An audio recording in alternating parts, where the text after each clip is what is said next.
የታመሙ ሰዎች ሁሉ ኃጢአተኞች ናቸው ማለት አይደለም። ገብቷችኋል አይደል? ግን ሰዎች ደግሞ በኃጢአታቸው ምክንያት በሽታ ሊመጣባቸው ይችላል። ያ በሽታ የመጣው ለምንድነው? ሰዎችን እግዚአብሔር ሊያነጻቸው ፈልጎ ነው። የእግዚአብሔር ትልቁ ዙፋን እኮ እኛ ነን። አልሰማ ካልን የህንጻው መኖር ምንድን ይሰራል እግዚአብሔር? ስለዚህ ትልቁ ነገር ይሄ ህንጻ የቆመው እኛ እንድንቀደስ ነው አይደለም እንዴ? እኛ እንድንከብር ነው እንጂ እግዚአብሔር እኮ ክቡር ነው። እግዚአብሔር ሰማይ ዙፋኑ እኮ ነው። ለእግዚአብሔር ምን ዙፋን እናዘጋጅለታለን? ሰው 20 ዓመት ሆኖት ግን በኃጢአት በስብሶ የወደቀ ሰው 30 ዓመት ሆኖት በኃጢአት ያረጀ በኃጢአት የሸበተ ሰው እግዚአብሔርን መስማት አይፈልግም። አውደ ምሕረት ላይ 30 ደቂቃ የሚሰጡን መምህር ዛሬ ትምህርቱን የሚያስተምሩን መምህራችንን 40 ደቂቃ ያስተምሩናል ወይም 30 ደቂቃ ያስተምሩናል ካለ 30 ደቂቃ ስንት ሰዓት ሆኗል አሁን ይላል። ስንት ደቂቃ ቀረ ይሄ መምህር አይጨርስም እንዴ ምናምን ይላል አይደል?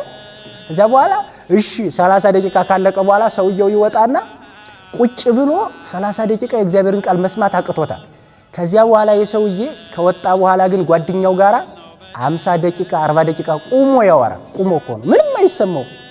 ይሄ ሰውዬ ምን ሆኖ እዛ ተቀምጦ እዚህ ቁሞ 30 ደቂቃ 40 ደቂቃ 50 ደቂቃ ካወራ ቁጭ ብሎ የእግዚአብሔር ቃል ሲነገር ለምንድነው ሰውየው እንደዚህ ሲል የነበረው ብትሉ ስላረጀ ነው። በቃ እግዚአብሔርን ይሄ መንፈሳዊ ሸክምን የመሸከም አቅማችን ስለወረደ ነው። እስካሁን ሰዓት ድረስ የጠበቀን የአባቶቻችን አምላክ ልዑለ ባሕርይ እግዚአብሔር ስሙ የተመሰገነ ይሁን። እንዲሁም እናታችን ንጽሕተ ንጹሐን ቅድስተ ቅዱሳን ድንግል ማርያም ስሟ የተመሰገነ ይሁን። 3 ጥያቄዎች ተነስተው ነበር በቀደም። እነሱን እጥር ባለ መንገድ ነው መመልስላችሁ። አንደኛው ጥያቄ አንድ ካህን ስንት የንስሐ ልጆች ሊኖሩት ይገባል የሚል ነው። አንድ ካህን ስንት የንስሐ ልጆች በቤተ ክርስቲያን እንዲኖሩት ይፈቀዳል የሚለው በመጀመሪያ የንስሐ አባት የሚባለው ሲዋቀርና ሲቋቋም በአባ ሰላማ ነው የተዋቀረው። እሳቸው አባ ሰላማ ወይም ከሳቴ ብርሃን የምንላቸው ማለት ነው። እሳቸው ሲያቋቁሙ አንድ ንስሐ አባት ሊይዛቸው የሚገቡ ልጆች 12 ናቸው ይላል። ስንት ናቸው? 12 ናቸው። ምክንያቱም ለ12ቱ ሐዋርያት ያላቸው አንድ እረኛ አንድ ክርስቶስ ነበርና ብለው ለዚህ ምሳሌ አስቀምጠዋል። ስለዚህ በወቅቱ የነበረው አንድ ካህን 12 ልጆችን እንዲይዝ ይፈቀድ ነበረ። ከዚያ በኋላ ክርስትና ግን እየሰፋ ሲመጣና አገልጋዮች ደግሞ እየጠበቡ ሲመጡ አንድ ካህን ብዙ ልጆችን ወደ መያዝ አሁን እንግዲህ በድሮ መሰረት 12 ልጆችን ንስሐ አባት ይዝ ነበረ። አሁን ግን ወደ 12000 እየተጠጋ ነው መሰለኝ። ለዛ አካባቢ የሆነ ነው። ከብዛታቸውም የተነሳ ንስሐ አባቶች ልጆቻቸውን ወደ አለማወቅ ደረጃ እስከ መሄድም ደርሰዋል። ይሄ በቤተክርስቲያን እንትን አግባብ አይደለም። አንድ ካህን ንስሐ ልጆቹን በሚያውቅበት ልክ መሆን አለበት እንጂ ከመጠን በላይ ሆኖ ተጥለቅልቀውና ስማቸው እስኪጠፉት ድረስ መድረስ የለበትም። በሚችለው መጠን መያዝ አለበት። ቢያንስ እንኳን እሱ ሊቆጣጠራቸውና ሊከታተላቸው ሊያስተምራቸው የሚችሉ ልጆችን ያህል መያዝ አለበት። ከዚያ ያለፈ ግን ትንሽ ምእመናን መንገላታት ወይም ደግሞ ከትምህርት ነፃ የመሆን የመረሳት ድል ሊገጥም ስለሚችል እንደዛ እንዳይሆን ንስሐ አባት የሚችለውን ያህልና ልጆቹ እሱ አቅሙ የሚፈቅደውን ያህል መያዝ አለበት። ሰው አቅሙ የሚፈቅደውን ያህል አይደለም የሚወልደው ከኢኮኖሚው ጋር የሚሄደውን። እንደዛው በተመሳሳይ አንድ ንስሐ አባትም ሊይዛቸው የሚገቡ ልጆች በዛ ልክ መሆን አለበት። አቅሙ የሚችለውን ያህል የሚያስተምራቸውን ያህል የሚመክራቸውን ያህል የሚገስጻቸውን ያህል ልጆች መያዝ አለበት። ለዚህ እሱ ነው። በሁለተኛ ደረጃ የተነሳው ጥያቄ የንስሐ አባት በምን አይነት መንገድ መቀየር ይችላል? አንድ ምእመን የንስሐ አባቱን መቼ ነው ሊቀየር የሚችለው የሚለው ምናልባት ንስሐ አባቱ በሕይወት ከሌሉ ሊቀየር ይችላል። ንስሐ አባቱ ወደ ሩቅ ቦታ በቅርብ ጊዜ በቅርብ ዓመታት የማይመለሱ ከሆነ በሞግዚትም ሊቆይ ይችላል። ሌላው ደግሞ ንስሐ አባቱን መቀየር በጠቅላላ መቀየር የሚችለው በምን ጊዜ ነው ቢባል ንስሐ አባቱ የማይመክሩት የማያስተምሩት ለስጋው ደግሞ የማያበቁት ለንስሐ የማያበቁት ከሆነ መቀየር አለበት ማለት ነው። ያ ማለት ግን አቀያየሩ በምን አይነት መንገድ ነው? ንስሐ አባቱን ሊቀይር ሲል መጀመሪያ ለአባቱ ይናገራል። ለንስሐ አባቱ አባቴ ያስተምሩኝ ይምከሩኝ፣ እኔ ለመንፈሳዊ ሕይወቴ ጥሩ ደረጃ ላይ አይደለሁም። ስለዚህ የተሻለ መንፈሳዊ አረዳድ እንዲኖረኝ የተሻለ ሕይወት እንዲኖረኝ ከእግዚአብሔር ጋር እንዲገናኝ ትምህርት ያስተምሩኝ ብሎ መናገር አለበት። ይሄን ነግሯቸው ካህኑ አሁን የማያስተካክሉ ከሆነ ለቤተ ክርስቲያን አባቶች መናገር አለበት። ከዛ በእነሱ በኩል ኃላፊነት ባላቸው ሰዎች በኩል ደግሞ ይነገረዋል። ካላስተካከለ ከዚህ በኋላ ነው መቀየር የሚቻለው ማለት ነው። ለቤተ ክርስቲያን ነገራት አይደለም ይለው። ስለዚህ ለቤተ ክርስቲያን ይነገራታል። ከዚያ በኋላ ነው መቀየር የሚቻለው እንጂ ዝም ብሎ ደስ እንዳለን የምንቀይረው ትናንትና ከቀሲስ ገሌ ነበርን ዛሬ ከቀይ ወደ ቄስ ገሌ ተዛውር ያለው የሚባል ነገር የለም። መጀመሪያ ይህን ማድረግ አለብን ማለት ነው። እሱ ካልሆነ ትንሽ አስቸጋሪ ስለሚሆን እሱ ነው። በመጨረሻ ሶስተኛ ደረጃ በየቦታው መስቀል እያሳለሙ የተለያዩ መጻሕፍትና ስዕላትን ወዘተ በግድለሽ እየሸጡ ይገኛሉና እንዲህ አይነቶቹ ካህናት በምን አይነት መንገድ ይታያሉ ነው። አሁን የዘመኗ ቤተክርስቲያን ፈተና ይሄ ነው። በተለይ ከግራኝ አህመድ ዘመን በኋላ የተከሰተው የቤተክርስቲያን አንዱ ችግር ይሄ ነው። በየመንገዱ አድራሻቸው የማይታወቁ ካህናት መፈጠር። ይሄ ደግሞ ምእመኑ እውነተኞቹ ካህናትና ሐሰተኞቹን መለየት ከሱ ይጠበቃል። ይህንን ጉዳይ የቤተክርስቲያኗ መዋቅር መስራት አለበት። ግን ምእመኑ ደግሞ ድርሻ መውሰድ አለበት። እውነተኛ አባቶችና ሐሰተኛ የሆኑ አባቶችን መለየት አለበት። በነገራችን ላይ ቤተክርስቲያን በየመንገዱ እንደዚህ የግድ መስቀል አሳልሙ ብላ አትሰድም። ማንንም ቢሆን የግድ ስዕል ሽጡ ወይም ደግሞ መጽሐፍ ሽጡ በግድ ምእመናን መስቀል ያሰረ ሰው ሁሉ እንዲገዛችሁ አድርጉ አትልም። ምናልባት እንኳን ቤተክርስቲያን ድሃ ወይም ደግሞ ገቢ የሌላቸው አብያተ ክርስቲያናት ካሉ የራሱ የቻለ በሀገረ ስብከት የተጻፈ ደብዳቤ ሊኖር ይችላል፣ ወይም በጠቅላይ ቤተ ክህነት የተጻፈ ነገር ሊኖር ይችላል፣ የእርዳታ መጠየቂያ መንገድ ማለት ነው። ስለዚህ እሱም በተቀመጠው ሕግ መሰረት ነው የሚከናወነው እንጂ በየመኪናውና በየመናኸሪያው በየመንገዶቹ የምናያቸው ነገሮች ከቤተ ክርስቲያን ስርዓት አንጻር ሕገ ወጥ ናቸው። ስለዚህ እነዛን ምእመኑ ለይቶ ማወቅ አለበት። ካህናትን ለማስጠላት እኮ ብዙ ነገሮች ይደረጋሉ። እንዲህ አይነት ከሌሎች የሚመጡ ዝም ብለው ካህን መስለው ሻሽ ጠምጥመው መስቀል ይዘው ከዛ ቀሚስ ለብሰው እንደዚህ አይነት ነገር አለ። ካህናትን በህዝቡ ዘንድ እንዲጠሉ ማድረግ። አንዳንድ ጊዜም እኮ የሆነ ጊዜ ላይ ታችሁ ከሆነ በተሐድሶ የተደረገው ዘመቻ ላይ ካህን መስለው ሻሽ ጠምጥመው መስቀል ይዘው እየሰከሩ የመንገዱ እየወደቁ የነበሩ ሰዎች ነበሩ። ስለዚህ ካህኑ ቄስ ማለት እንዲህ ነው ብሎ እንዲያስብ የተደረገበት ማለት ነው። ስለዚህ ይሄ ልዩ ዘመቻ የተደረገበት ነው። እንዲህ አይነት ነገሮችን ምእመኑ እንጥር አድርጎ ማወቅ አለበት። ሰይጣን ሰይት መሰል ከመመላከ እግዚአብሔር አለ ቅዱስ ጳውሎስ። ሰይጣን በራሱ የብርሃን መልአክ ነኝ ብሎ ይመጣል አይደል የተባለው። ስለዚህ እሱን የብርሃን መልአክ ነው አይደለም የሚለውን እንደ አፎሚያ መለየት ነው የሚሆነው ማለት ነው። እና እንዲህ አይነቶቹን እውነተኞቹን ከሐሰተኞቹ መለየት አለበት። አንድ ምእመን እንዲህ አይነት ነገር ቢመጣ ማስረጃ አሳየኝ እስኪ ያለ ማስረጃ ምንድን ነው ብሎ መጠየቅ አለበት። ዝም ብሎ ከመግዛት ማለት ነው። ዝም ብሎ የሆነ ነገር ከማድረግ መጀመሪያ ጉዳዩን መረጃ ይዞ ከዛ በኋላ ድጋፍም ካደረገ ከዛ በኋላ ነው መሆን ያለበት እና በእንዲህ አይነት መንገድ ነው መሄድ ያለብን። ከዚህ በኋላ ወደ ቀጣይ እንትናችን እንሄድ።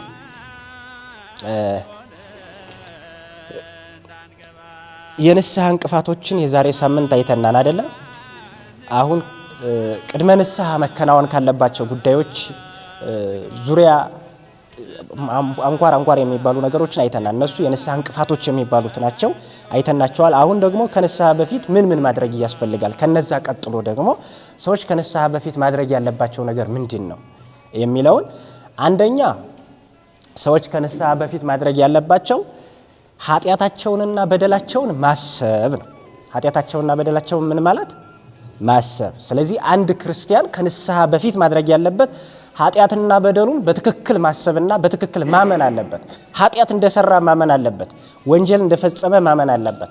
ስለዚህ ከእግዚአብሔር በተቃራኒ እንደቆመ ማሰብ አለበት ማለት ነው። እሱ ሲሆን ለንስሐ ዝግጁ ይሆናል። ያልበደለ ሰው ጥፋተኝነት የማይሰማበት ሰው ሊጸጸት አይችልም። ስለዚህ ሰዎች በትክክል ኃጢአታቸውን መርሳትና መዘንጋት የለባቸውም።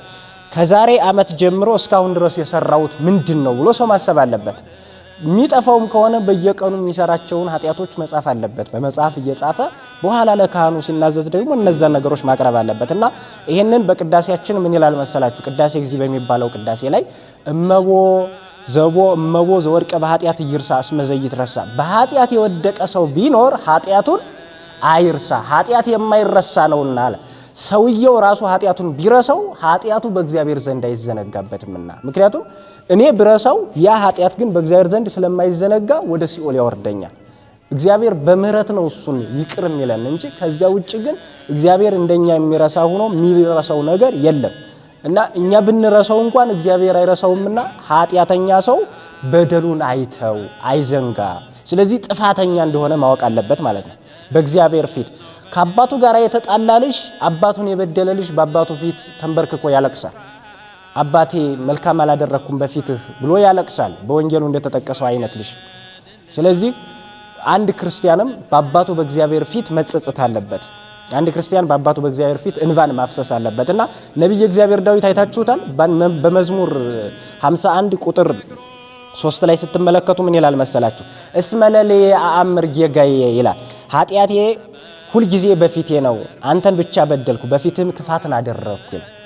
ስለዚህ አሁን በእግዚአብሔር ፊት እንደበደልን ማሰብ፣ ኃጢአታችን ደግሞ በፊት ለፊት ያለ እንደማይዘነጋና እንደማይረሳ ሁል ጊዜ ደግሞ የአንድ ክርስቲያን ኃጢአቱ በፊት ለፊቱ የማይረሳና የማይዘነጋ መሆን አለበት። ከዛ የተነሳ ለመኖሩ በህይወት ለመኖሩ እንኳን በከመ ምሕረትከ አምላክነ ወአኮ በከመ አበሳነ፣ አምላካችን ሆይ እንደ ቸርነት ነው እንጂ እንደ በደላችን አይሁን። ስለዚህ ይሄንን ጸሎት ወደ ራሱ ማምጣት አለበት ማለት ነው። እንደ ቸርነት ነው እንጂ እንደ በደል አይደለም ብሎ ማሰብ አለበት። ይሄን ያደረኩት በመቅደስ የቆምኩት እኮ እኔ ጽድቅ ሰርቼ ከጽድቄ ብዛት የተነሳ አይደለም ከቸርነት ብዛት የተነሳ ነው እንጂ። ስለዚህ ሰው ይሄንን ማሰብ አለበት ማለት ነው ከንስሐ በፊት። ከዚያ በመቀጠል የእግዚአብሔርን ጥሪ መቀበል። የማንን ጥሪ? ስለዚህ ሰዎች ከንስሐ በፊት ማድረግ ያለባቸው ነገር የእግዚአብሔርን ጥሪ በትክክል መቀበል አለባቸው። የእግዚአብሔርን ጥሪ እግዚአብሔር በብዙ መንገድ ይጠራል። 3 አይነት መጥሪያዎች አሉት እግዚአብሔር። 3 አይነት መጥሪያዎች። አንደኛው እግዚአብሔር በምን ይጠራል? ሁለቱ የሚጠራባቸው መንገዶች የምህረት መጥሪያዎች ናቸው። ሶስተኛው ግን የእርምጃና የፍርድ መጥሪያ ነው። ስለዚህ እግዚአብሔር ሶስተኛው ፍርድ ከመምጣቱ በፊት ያለን ሰዓት ከመጨለሙ በፊት ሁለቱን ጥሪዎች መቀበል ግን ግድ ይለናል። አንደኛው እግዚአብሔር የሚጠራው በምንድን ነው ቢባል በመምህራን በኩል የሚጠራው ጥሪ ነው። በምን በኩል የሚጠራው ነው? በመምህራን በኩል የሚጠራው ማለት ለምሳሌ በኦሪቱ ስትመለከቱ ነቢያትን መምህር አድርጎ እስራኤልን ጠርቷቸዋል። ከዛ የተነሳ እንዲህ ይላቸዋል። ትንቢተ ኢሳይያስ ምዕራፍ 1 ቁጥር 18 ላይ ስትመለከቱ ምን ይላል መሰላችሁ? ኑ እንዋቀስ ይላል እግዚአብሔር ይላል። ኑ እንዋቀስ። እኔ አጥፍቼ ከሆነ አሁን እግዚአብሔር ወደ እነሱ ወርዶ ማለት ነው። ኑ እንዋቀስ፣ የበደልኳችሁ ነገር ካለ ኑ አላቸው። እንዲህ ባለ ሁኔታ እግዚአብሔር በነቢያት እንደጠራ አሁን ደግሞ ለምእመናን በመምህራን በኩል ጥሪ ያደርጋል። ኑ ስጋው ደሙን ተቀበሉ፣ ኑ ንስሐ ግቡ፣ ኑ ከውድቀታችሁ ተነሱ፣ ኑ ከቆሸሻችሁበት ንጹ የሚል ጥሪ እግዚአብሔር በእነዚህ መምህራን በኩል የመጀመሪያውን ጥሪ እግዚአብሔር ይጠራል። እንደውም እኮ ነብዩ እግዚአብሔር ሕዝቅኤል ምን ይላል መሰላችሁ? በትንቢተ ሕዝቅኤል ምዕራፍ 18 ቁጥር 32 ላይ ስትመለከቱ ምን ይላል? እይፈቅድ ሞቶ ለኃጥእ አላ ተመይጦቶ ይላል። የኃጢአተኛውን ሰው ሞቱን አይፈልግም ይላል እግዚአብሔር። አልፈልግም ጽድቁን ነው እንጂ መዳኑን ነው እንጂ ይላል። ይህን ጥሪ በመጀመሪያ እግዚአብሔር ያደርጋል። ይሄን የእናንተን ሞታችሁን አልፈልግም። አሁን አባት የልጁን ሞት ይፈልጋል? አይፈልግም። ግን ሌባ ከሆነ አገር የሚያሳቅቅ ከሆነ የሚያሰቃይ ከሆነ ምን ይደረጋል? አንተ ምን ነው በህይወት እንደዚህ ከመኖር ሙተህ ቢያንስ እንኳን ስሜ ቢያርፍ አገሪቱ ብታርፍ ሊል ይችላል አባት ከመመረሩ የተነሳ አገር የሚያሰቃይ ልጅ ከወለደ ማለት ነው። እና እግዚአብሔር የማንንም ሰው ጥፋት አይፈልግም፣ የማንንም ሰው ሞት አይፈልግም። እግዚአብሔር የሁሉንም ሰው ህይወትና ድነት ይፈልጋል። ግን እምቢ ከተባለ ደግሞ ከባድ ነው። እና እግዚአብሔር በእንዲህ አይነት መንገድ አንደኛው ጥሪ ዳይሬክት በመምህራን በኩል በመጻሕፍት በኩል የሚያደርገው ጥሪ ነው። በማናስበው ሰው በኩል ጥሪ ያደርጋል አይደል? ጴጥሮስን የጠራውበት መንገድ በሰባኪ በኩል አይደለም የጠራው፣ በዶሮ በኩል የተጠራ ነው ጴጥሮስ። ቅዱስ ጳውሎስም በሌላ መንገድ ነው። ሌሎቹ አንዳንዶቹ በመምህራን በኩል ተጠርተዋል፣ አንዳንዶቹ ግን በሌላ መንገድ ባላሰቡት መንገድ ነው የተጠሩት። እኛ በማናስበው ያስተምራሉ በማንላቸው ነገሮች የተጠሩ ሰዎች ናቸው።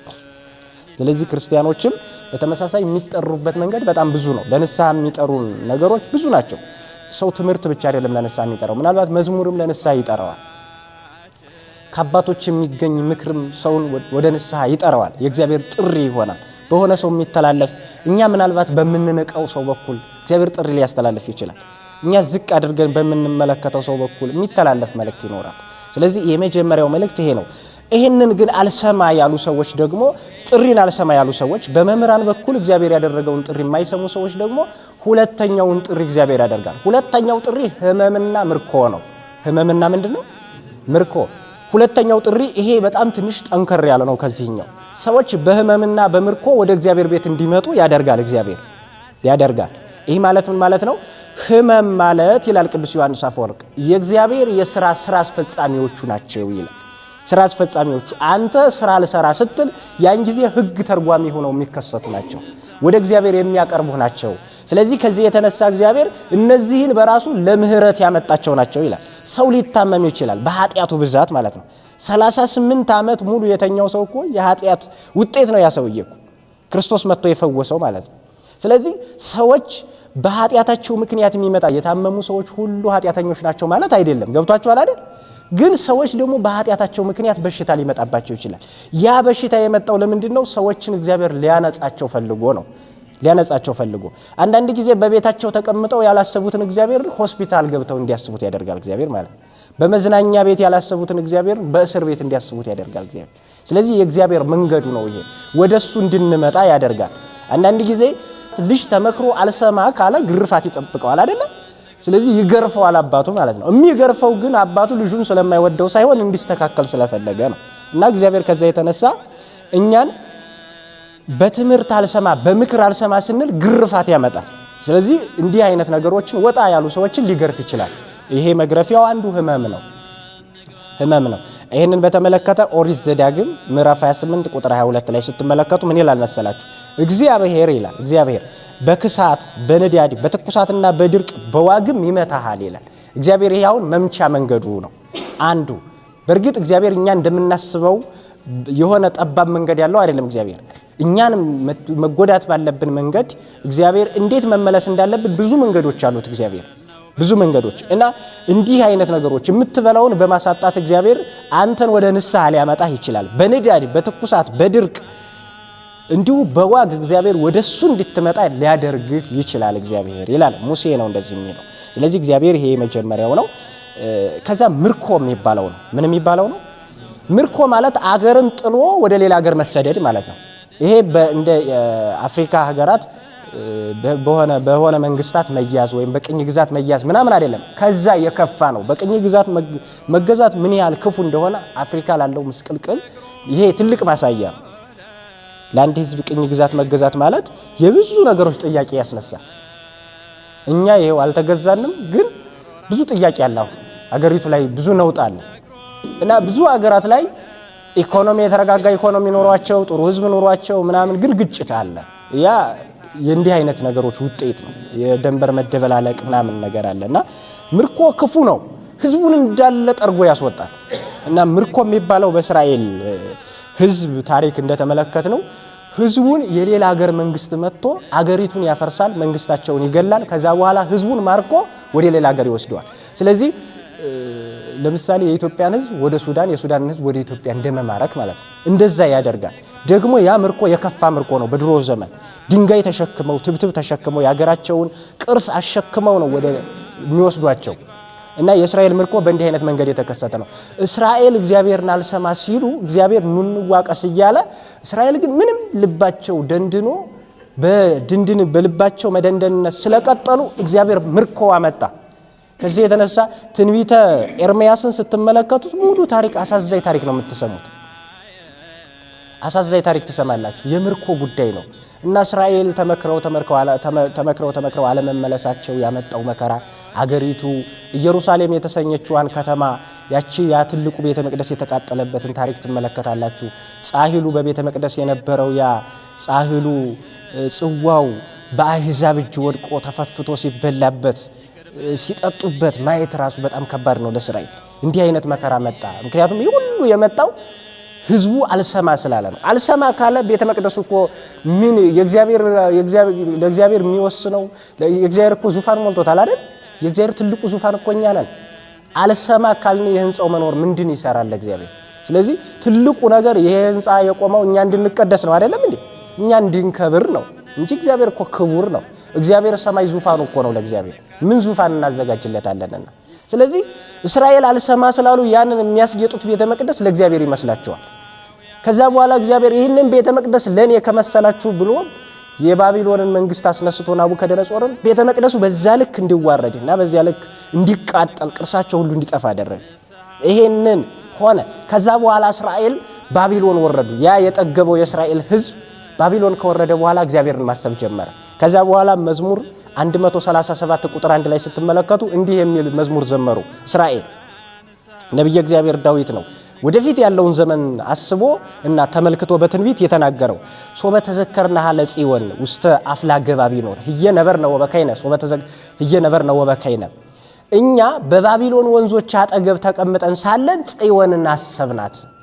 ጽዮንን አሰብናት ከዛ በኋላ በባቢሎን ወንዞች አጠገብ ደግሞ ተቀምጠን ጽዮንን ባሰብናት ጊዜ አለቀስን አሉ ምክንያቱም ያሉት አሁን ጽዮን ውስጥ አይደለም አሁን ጽዮንን ለቀዋል ጽዮንን ባለመስማታቸው ምክንያት ጽዮንን ስለለቀቁና ከብዙ ጊዜ በኋላ ጽዮን ናፈቀቻቸው ከዛ በኋላ እጣኑ ናፈቃቸው እዛ ውስጥ ያለው የቤተ መቅደስ ንዋየ ቅድሳት ሁሉ ናፈቃቸው እዛ ውስጥ ያለው የመቅደሱ ውበት ናፈቃቸው እና የእግዚአብሔር ምሕረት ከናፈቃቸው በኋላ በባቢሎን ወንዞች አጠገብ ተቀምጠን ሳለን ጽዮንን አሰብናት በወንዞቹም በዛ ተቀምጠን አለቀስን ብለው ተናገሩ እስራኤል በቃ በባቢሎን ማልቀስ ምን ይሰራል አንዳንድ ሰው እኮ ቤተ መቅደሱ ውስጥ ያላሰበውን እግዚአብሔርን በሌላ ችግር ውስጥ ሆኖ የሚያስበው በእንዲህ አይነት መንገድ ነው እኛ እያስቀደሰ ያላሰበውን እግዚአብሔርን ሌላ መከራ ውስጥ ገብቶ እንዲያስበው ይገደዳል እና ከእንዲህ አይነት ነገር ነው እግዚአብሔር ይሰውረን በእውነቱ እና እስራኤላውያን በምርኮ እግዚአብሔር እንዲያስቡት ተገደዱ ማለት ነው በምርኮ በቃ እግዚአብሔርን አልሰማ ያለ ህዝብ እንደዛ ንስሐ የማይገባ ህዝብ እንዲህ አይነት ነገር ይመጣል ንስሐ የማይገባ ግለሰብ ወይም ክርስቲያን በህይወቱ እንዲህ አይነት መከራዎች መጥተው እግዚአብሔርን እንዲያስብ ይደረጋል በጥጋቡ ሰዓት ያላሰበውን እግዚአብሔርን ሆስፒታል እየተንከራተተ ጸበል ቦታዎች እየተንከራተተ እንዲያስበው ይገደዳል ይሄ እንዳይሆን እግዚአብሔር ቀድሞ ባደረገው ጥሪ በመምህራን በኩል መስማት ነው ካልሰማ ይሄ ምርኮና ህመም ይቀጥላል ይሄንን አልሰማ ካለ ምን ይደረጋል ሶስተኛው ጥሪ እግዚአብሔር የሚጠራበት መንገድ ይሄ ክፉ ነው ይሄ በጣም ከባድ አጠራር ነው ለምረት ሲሆን ነው እንጂ የሚሻለው እስከ ኃጢያታችን ሲጠራን ከባድ ነው አንድ ልጅ ተመክሮ አልሰማ ካለ ከዛ በኋላ ምን ያስፈልገዋል ቢባል ከዛ ግርፋት ያስፈልገዋል መቀጣት አለበት ማለት ነው አባቱ ሲቀጣው አልሰማ ካለ አገር ካስመረረ ደግሞ መንግስት ይቀጣዋል በእስር በሞትም ሊቀጣ ይችላል አይደል ሰው አልሰማ ካለ እኮ በሞት ይቀጣል እግዚአብሔር አልሰማ ያለውን ሰው በሞት ይቀጣዋል መጨረሻ ላይ ይሄ ሶስተኛው የእግዚአብሔር አመጣጥ ነው የእግዚአብሔር ጥሪ ነው ሶስተኛው አንደኛውን እንቢ ማለት ይቻላል ሁለተኛውን እንቢ ማለት ይቻላል ሶስተኛውን ጥሪ ግን እንቢ ማለት ይቻላል አይቻልም የሞትን ጥሪ ማንንም ሰው እንቢ ማለት አይችልም እግዚአብሔር በሞት ይመጣል ለዚህ ነው ኦሪት ዘዳግም በተመሳሳይ ኦሪት ዘዳግም ምዕራፍ 28 ቁጥር 22 ላይ እስክትጠፋ ድረስ እግዚአብሔር ያሳድድሃል እስክትጠፋ ድረስ ከምድረ ገጽ የስም አጠራር እስኪጠፋ ድረስ ከፍ ብለህ የነበርከውን አንተን ያዋርዳል እግዚአብሔር ሲያዋርድ ደግሞ ያውቅበታል አይደል እግዚአብሔር ሲያዋርድ በሰዎች ላይ ተረጋሳቸውን የሚያነሱ ሰዎችን ያከበራቸው ሰዎች በልክ አልኖር ሲሉ እግዚአብሔር ሲያዋርድ ደግሞ ያውቅበታል የተፈለገ ሰራዊት ይኖራቸው ምንም አይደለም ለእግዚአብሔር ሁሉም ነገር በእጁ ነው እግዚአብሔር ነገሮችን ሲቀይስ እግዚአብሔር ያውቅበታልና እስከመጨረሻው እስክትጠፋ ድረስ እንዲህ ያደርጋል ይላል ሙሴ ለዛ ነው ነብዩ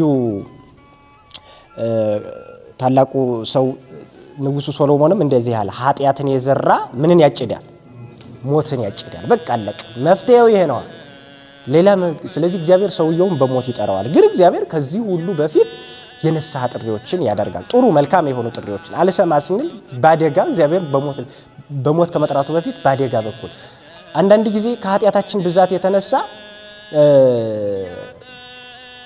አደጋ ደርሶ እግዚአብሔር በሞት ሳይቀጣን ይቀራል ለምን ቢባል እግዚአብሔር ወደ ጽድቅ እንድንመለስ ስለፈለገ ነው ያችን ቀሪ ጊዜ የሰጠን እግዚአብሔር ነገ ቢመለስ ይሄ ተግሳጽ እንዲሆነን ስለፈለገ ነው እና ከዛ የተነሳ ሰዎችን በእንደዛ መንገድ አስፈራርቶ ይመልሳቸዋል ቀጥቶ እንዲመለሱ ያደርጋቸዋል እግዚአብሔር ያንን አልሰማ ሲሉ ግን ከባድ እርምጃ ይወሰዳል የፍርድ ነው ይሄ የፍርድ ጉዳይ ነው ይሄ ሳይመጣ ቀድሞ የተደረገውን ጥሪ መስማት ነው ስለዚህ የእግዚአብሔርን ጥሪ ከንስሐ በፊት ማድረግ ያለብን ነገር የማንን ጥሪ መቀበል ነው የእግዚአብሔርን ጥሪ መቀበል ነው ከዛ በመቀጠል ደግሞ አዲስ ልደትን ለመወለድ መወሰን ነው አዲስ ልደትን ለመወለድ ምን ማለት መወሰን ከንስሐ በፊት ያለን ድርሻ ይሄ ነው አንድ ሰው ከንስሐ በፊት ምን ማድረግ አለበት ቢባል አዲስ ልደትን ለመወለድ መወሰን አለበት መወሰን በቃ ፈጽሞ ንስሐ ለመግባት መወሰን ማለት ነው በሌላ መንገድ ምንም በኃጢያቱ ላለመሸማቀቅ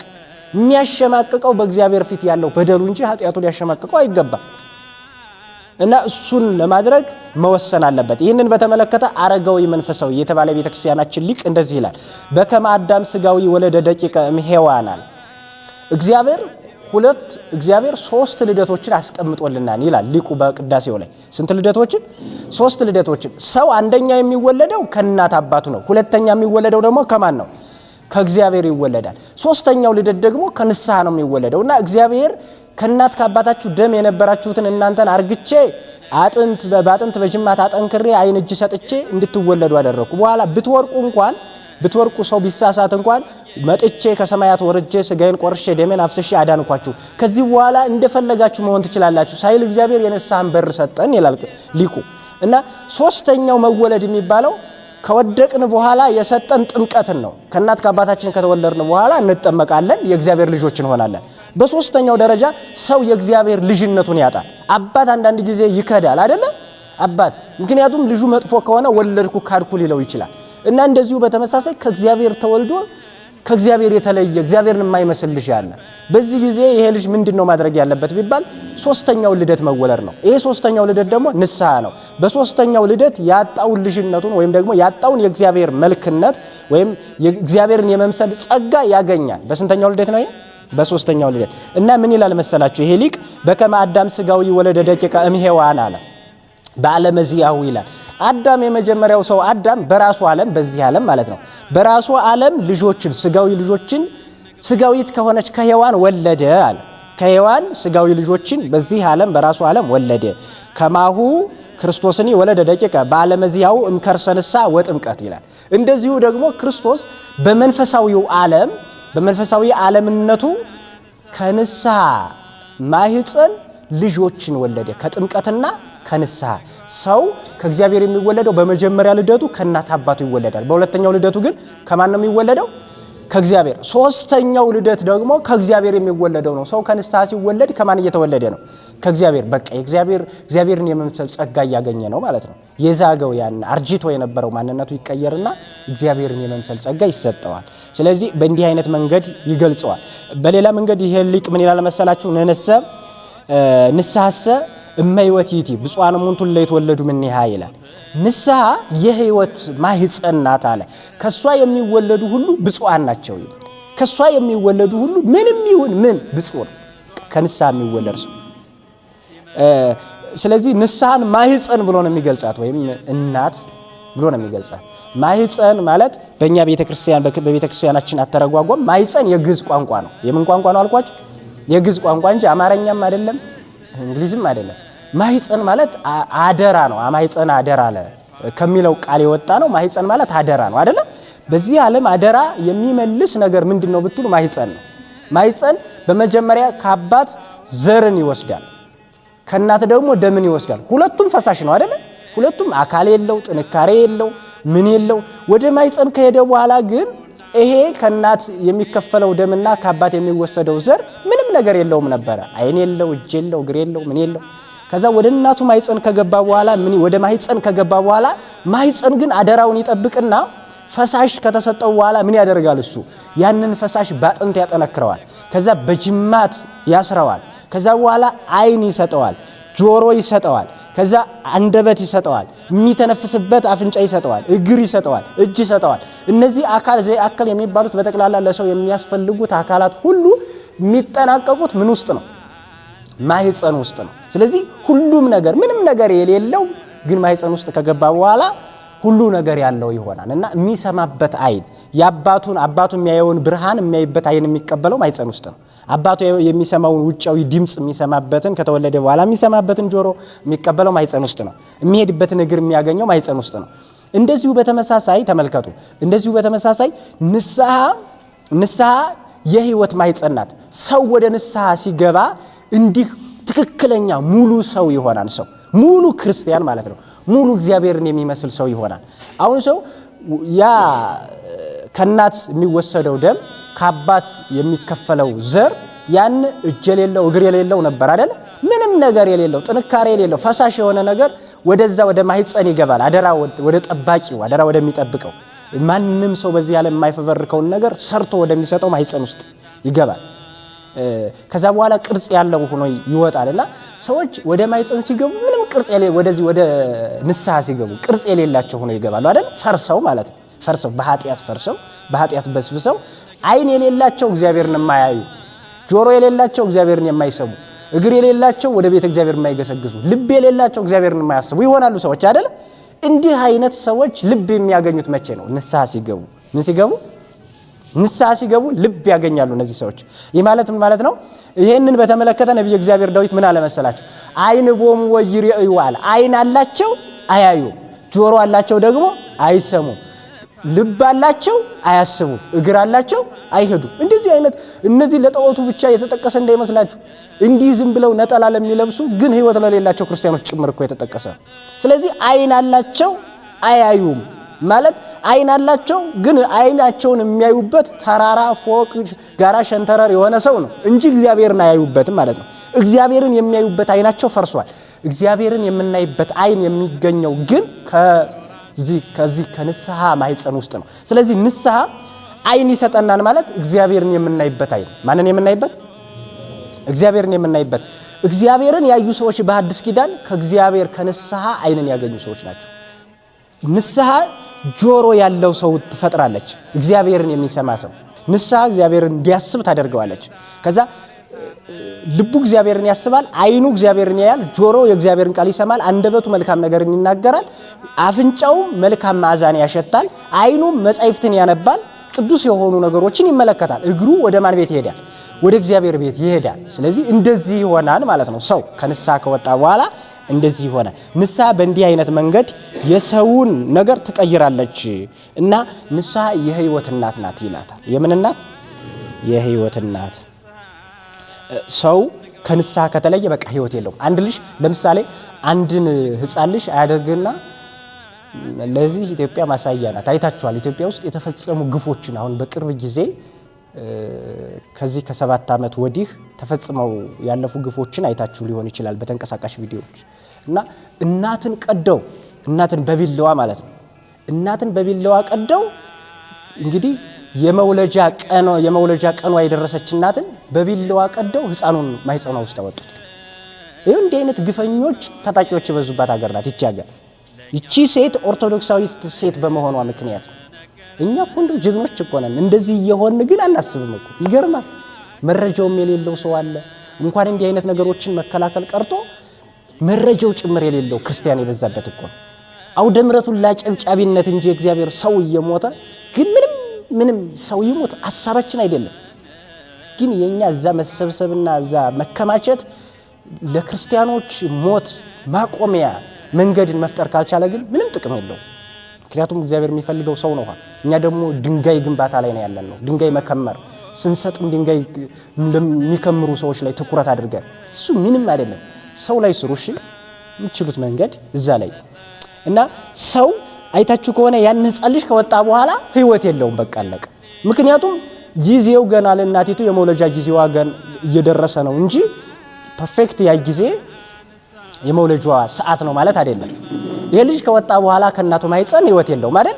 አንድ ልጅ ያለ ጊዜው ከእናቱ ማህፀን የሚወጣ ከሆነ ምን የለውም ማለት ነው? ምን የለውም? ህይወት የለውም። በተመሳሳይ አንድ ሰው ከንስሐ ከተለየ በኋላ ህይወት የለውም ማለት ነው። ህይወት ያለው ክርስቲያን መሆን የሚችለው ንስሐ እስካለ ድረስ ነው። በንስሐ ህይወት እስከተመላለሰ ድረስ ህይወት ያለው ይሆናል። ህይወት ያለው ይሆናል። ስለዚህ አንድ ክርስቲያን ንስሐ የማይገባ ክርስቲያን ከሆነ ምንም ይጹምም ይጸልይም ይመጽውትም ቤተክርስቲያን ያሰራ ምንም አይደለም። እኛ ፈርሰን ሌላ የምንገነባው ነገር ምን ይሰራል? ትልቁ ነገር እኮ እኛ መጀመሪያ እንድንታነጽ ነው። እኛ ከፈረስን ዋጋ የለውም እና እሱ ነው። እሺ፣ ስለዚህ ቅዱስ አረጋዊ መንፈሳዊ ይሄን ነው የገለጸው። በሌላ መንገድ ቅዱስ ዮሐንስ አፈወርቅ ምን ይላል መሰላችሁ? ሰዎች ንስሐ ሲገቡ ከርጅና ይፈወሳሉ ይላል። ከምን ይፈወሳሉ? ከርጅና ይፈወሳሉ። ሰው 2 ጊዜ ያረጃል ይላል። 2 ጊዜ። አንደኛው እርጅና በአካል የሚያረጀው እርጅና ነው። ይሄ የጸጋ እርጅና ይባላል። ገብቷችኋል አይደል? በክብር ነው። ይሄ እጅግ በቃ እግዚአብሔር ባርኮት ነው እዛ ዘመን የደረሰው። 90 ዓመትም ሊደርስ ይችላል፣ 80 ዓመትም ሊደርስ ይችላል። ይሄ የተሰጠን ነገር ነው፣ ችግር የለውም። ይሄኛው በጸጋ በኩል ብዙ ልጆችን አይቶ ሀገሩ ምን ደረጃ ላይ እንዳለች አይቶ ያለውን ትናንትና የነበረውን ዛሬ የነበረውን ነገሮች መመልከት በራሱ ከእግዚአብሔር የተሰጠ ስጦታ ነውና አንደኛ በአካል የሚያረጀው እርጅና ነው አለ። በአካል የሚያረጀው። ሁለተኛው እርጅና ደግሞ በኃጢአት የሚያረጀው እርጅና ነው። ሁለተኛው ምን አይነት ነው? ማንኛው ግን ይከፋል አለ ቅዱስ ዮሐንስ አፈወርቅ። በኃጢአት የሚያረጀው እርጅና ነው የሚከፋው። ሰው 20 ዓመት ሆኖት ግን በኃጢአት በስብሶ የወደቀ ሰው፣ 30 ዓመት ሆኖት በኃጢአት ያረጀ በኃጢአት የሸበተ ሰው፣ ጸጋ እድሜ ያሸበተው በጸጋ የተላበሰ ሰው ሳይሆን ኃጢአትን የወረሰ ሰው ሆኖ ቁጭ ይላል። ሰው ካረጀ በኋላ ምን ይጠብቀዋል ቢባል ሞት ነው የሚጠብቀው አይደለ? ከ90 ዓመት በኋላ ከ100 ዓመት በኋላ ምን ይጠብቀዋል? ሞት።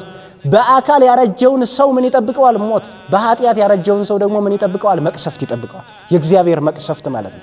በደጁ ያንኳኳል። የማይመለስ ሰው ከሆነ እግዚአብሔር 30 ዓመትም ይሆን ይወስዳል።